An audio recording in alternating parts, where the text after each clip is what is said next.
You ask Tiger to solve. This deals with linear equations with one unknown. The final result is x equals -2. Let's solve it step by step. Group all x terms on the left side of the equation. Add 2x to both sides. Group like terms. Simplify the arithmetic. Group like terms.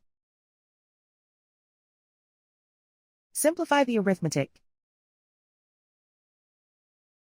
Group all constants on the right side of the equation.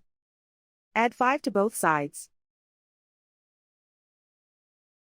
Simplify the arithmetic.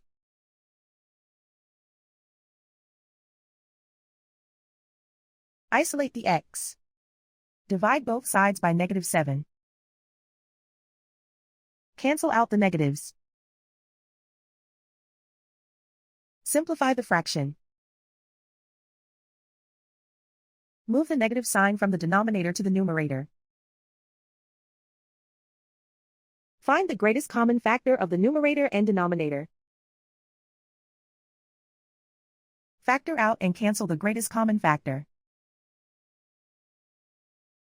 And so the final result is x equals -2.